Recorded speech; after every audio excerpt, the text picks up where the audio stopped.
হলো কোথায়, এটা হলো আমার বন্ধুর শ্বশুর বাড়ি চিয়াশেট গাছের নিচতলায়। এবার আইসি হলো কি এর মধ্যে আমার বন্ধু আবার মিঠু রয়েছে মুতে চাপ দেওয়ার পর হইলো ই করছে, ওই যে কি জানি কয়, এটা জুম করে কেউ দেখেন না, এটা হইলো হানো কন্টেন্টারি করবো কইরা।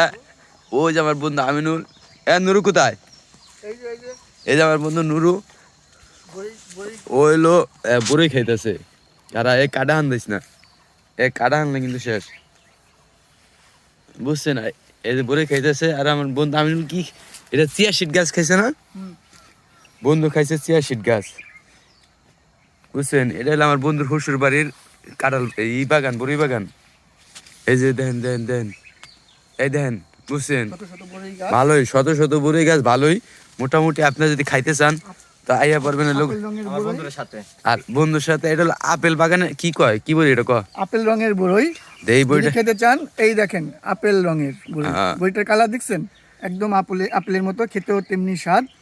যদি খেতে চান তাহলে আমাদের বন্ধুর সাথে যোগাযোগ করুন। ওই যে আমার বন্ধু আমিনুল, এই মূলত শ্বশুর বাড়ি, এটা মূলত শ্বশুর বাড়ি। তাইছি আমরা এখন একটা কন্টেন্টার করলাম, কন্টেন্টার কইরা মোটামুটি আপনাকে দেখার সুযোগ দিলাম। আরে ওই যে আমার বন্ধু মিঠু আয় পড়ছে।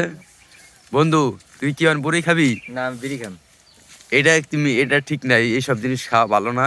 তুমি এখানে দেখো, খাইতে পারো, দেখো সুন্দর ভালো। পাশে আবার দেখেন ভাই সর্ষা ক্ষেত আছে, ভালো পরিমাণ সর্ষা ক্ষেত। এবারে যে এই মাত্র মনে হয় আড়ি পাচ্ছে, একটু পরে আড়ি পাইতে খামু। আড়ি পাইতে না, আড়ি নাইমা খাইতে হইব, নামায় খাইতে হইব, রস খাইতে হইব, বুঝতে পারছেন? আমরা বড়ই খাচ্ছি। হ্যাঁ তুই খাম না। এই যে আমার বন্ধু এতগুলা খুঁজে আনছে আমাদের জন্য, বন্ধুর খুবই ধন্যবাদ। যেহেতু বন্ধু শ্বশুর বাড়ি আইসি, নিজের বাড়ির মতো আমাদের মতো কাজ কাম করাইতেছে, খাওয়াইতেছে, ঘুমনাইতেছে, পরে বাইরে কথা কইতেছে।